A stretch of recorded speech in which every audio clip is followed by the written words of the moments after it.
Subscribe to our YouTube channel and press the bell icon to get the latest updates. Hanuman ji ने दिए थे भीम को अपने शरीर के 3 बाल, पर क्यों? जाने 3 बालों का रहस्य।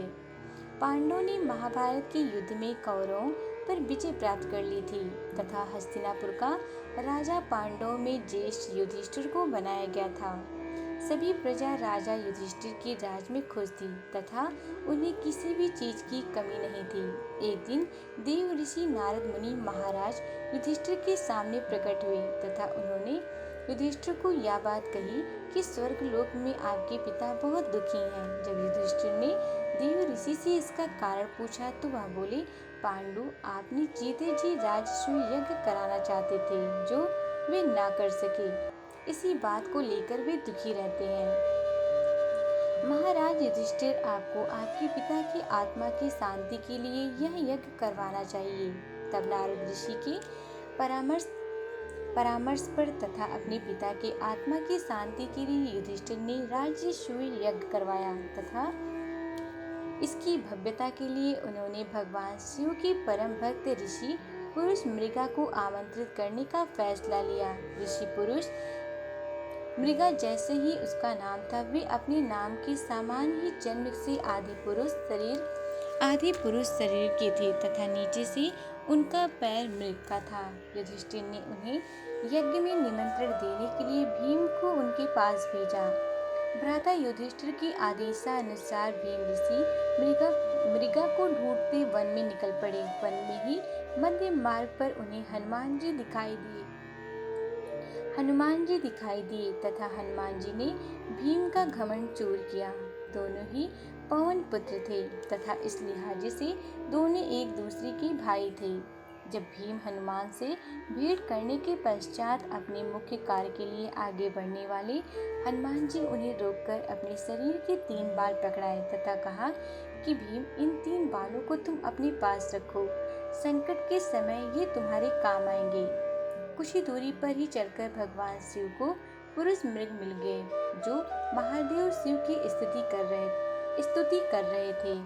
भीम ने उनके पास जाकर उन्हें प्रणाम किया तथा अपने आने का प्रयोजन बताया। इस पर ऋषि पुरुष मृगा भी उनके साथ चलने को राजी हो गए, पर इसके साथ ही पुरुष मृगा ने यह शर्त रखी कि भीम को ऋषि पुरुष मृगा से पहले हस्तिनापुर पहुंचना होगा, नहीं तो वे उन्हें खा जाएंगे।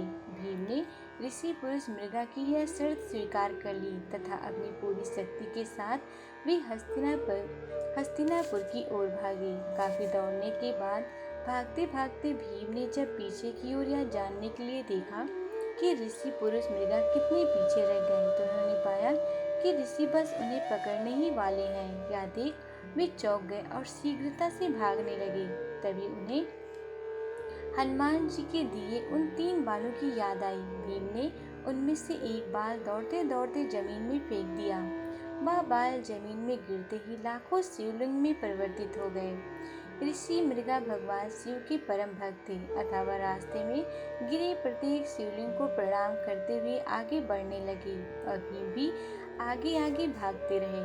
कुछ दूरी तय कर लेने के पश्चात जब भीम को लगा कि ऋषि अब उन्हें पकड़ ही लेंगे, तो उन्होंने फिर से हनुमान जी द्वारा दिया गया बाल जमीन में गिरा दिया और पुनः मार्ग में बहुत से शिवलिंग उत्पन्न हो गए। इस तरह भीम ने ऐसा 3 बार किया। जब भीम हस्तिनापुर के प्रवेश द्वार पर पहुंचने ही वाले थे, उस समय बहुत तेजी से आते ऋषि मृगा ने भीम को पकड़ ही लिया। हालांकि किसी तरह भीम ने अपना आधा शरीर प्रवेश द्वार के भीतर डाल ही लिया, परंतु उनका पैर ऋषि मृगा के हाथ में आ गया था, क्योंकि पुरुष मृगा के हाथों में भीम का पैर था। अतः उन्होंने जब उन्हें खाना चाहा, उसी समय महाराज युधिष्ठिर के साथ भगवान श्री कृष्ण वहां पधारे।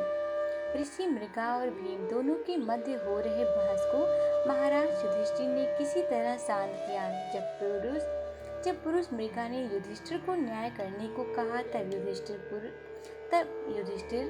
युधिष्ठिर ऋषि पुरुष मृगा से बोले कि भीम के केवल पैर ही द्वार के बाहर रह गए थे, अतः आप केवल भीम के पैर ही खा सकते हैं। युधिष्ठिर के न्याय से ऋषि पुरुष मिलकर प्रसन्न हुए तथा उन्होंने भीम को जीवन दान दिया। इसके बाद ऋषि यज्ञ में भी सम्मिलित हुए तथा सबको आशीर्वाद दिए।